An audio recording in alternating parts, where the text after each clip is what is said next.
Bismillahirrahmanirrahim. Kita lanjutkan sedikit ya, dosa besar yang berikutnya yang 21 adalah sarikoh. Ini sedikit tentang sarikoh, yaitu pencurian.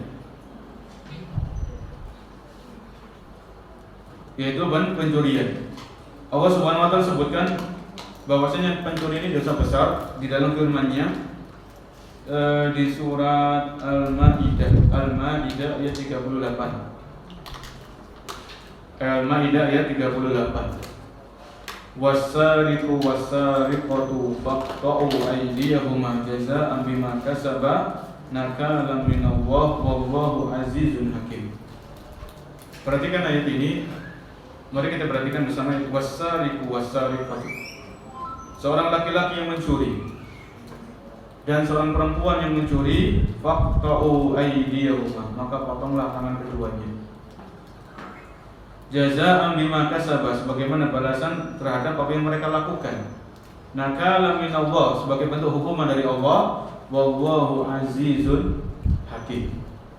Allah menutup ayat ini, aziz, Allah maha kuasa, maha perkasa, hakim, maha bijaksana. Jadi kalau Allah tutup ayat ini dengan Asmaul Husna, hakim, Allah maha bijaksana, maka kita dapatkan pelajaran bahwasanya hukuman potong tangan bagi pencuri adalah hukuman yang penuh dengan kebijaksanaan, bukan hukuman yang ada unsur kezaliman di situ, tidak ada. Karena kita yakin Allah tidak akan menzalimi hamba-Nya. Ketika Allah menegaskan, meletakkan hukuman potong tangan bagi para pencuri, ini adalah hukuman yang dilandasi dengan apa? Kebijaksanaan. Karena Allah tutup ayat ini, wallahu azizun hakim. Allah maha perkasa, Allah maha kuasa, lagi maha bijaksana. Ya. Jadi bukan ngawur, dalam menentukan hukuman tidak ngawur. Ya, Allah maha bijaksana. Ya. Dan ini yang melakukan, yang melaksanakan adalah pemerintah kaum muslimin, bukan ormas, bukan individu, bukan lembaga, tapi pemerintah yang sah dari kaum muslimin. Itu yang menegakkan hukuman potong tangan. Ya, kalau diserahkan ke individu, ke person, lembaga, ormas, ini hancur, akan terjadi faudo, ya, akan terjadi ketidak teraturan dalam kehidupan bermasyarakat. Karena pemerintah punya kekuatan, ya, punya power, ya, maka itu bisa mereka menegakkan hukuman potong tangan. Ya, ini kalau orang itu tahu kalau dia mencuri akan dipotong tangannya, maka dia akan pikir, wah, kalau saya mencuri, saya terbukti, saya dipotong tangan, maka dia takut, akhirnya nggak jadi mencuri. Ya, ada efek jerah di dalam hukuman tersebut. Kemudian Nabi sallallahu alaihi wasallam bersabda, la'anallahu sariqa wa yasriqul habla fa tuqta'u yaduhu. Allah melaknat seorang pencuri yang dia mencuri al-habl. Al-habl sini adalah bulatan-bulatan besi yang digunakan dalam baju perang.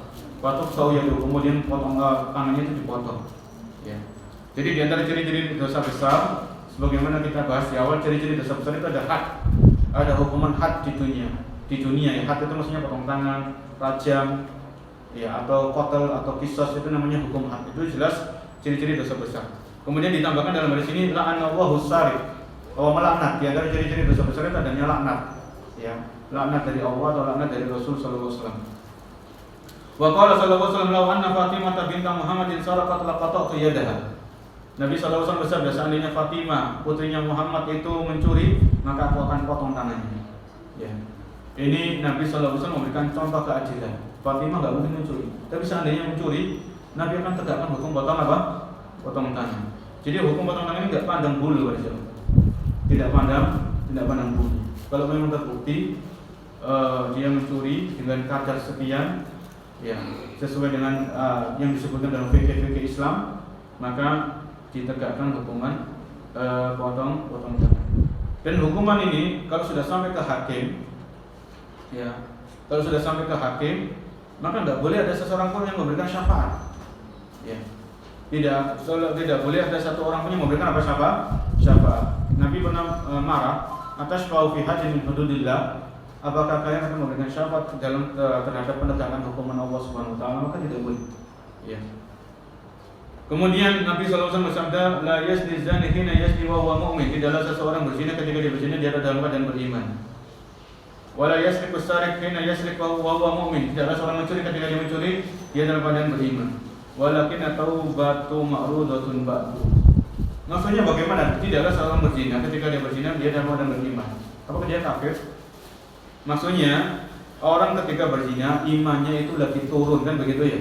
Iman yazid bayang terus iman bisa bertambah kuat, iman bisa melemah. Orang kenapa berzina?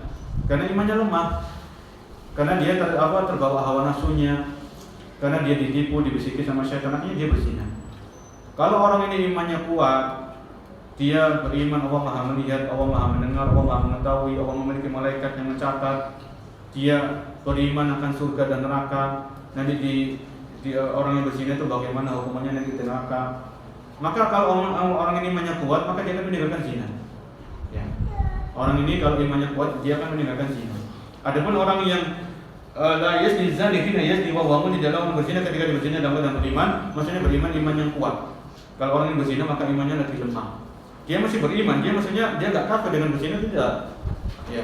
Dia tidak lantas dikafirkan ketika dia berzina sebagaimana perbuatan orang Khawarij.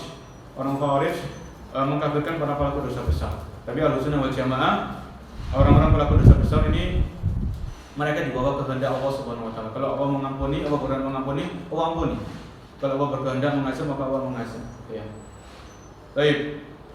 Wa an Mansur an Hilal ibni Yasaf an Salimah bin Qais qala Rasulullah sallallahu alaihi wasallam ala inna ma hunna arba alla tusyriku billahi syai'a wa la taqtulu nafsa allati harama wa la bil haqq wa la taznu wa la tasriku. Ya. Ketahuilah bahwasanya dosa-dosa besar itu diantaranya ada 4. Janganlah kalian menyekutukan Allah dengan sesuatu apapun, itu syirik. Wala taqtulun nafsa allati harama illa bil haqq. Janganlah kalian membunuh jiwa yang diharamkan oleh Allah untuk dibunuh. Wala taznu, janganlah kalian berzina. Wala tasriku, dan janganlah kalian mencuri. Ini diantara dosa-dosa besar yang disebutkan oleh Nabi dalam hadis ini. Syirik, membunuh, kemudian berzina dan mencuri.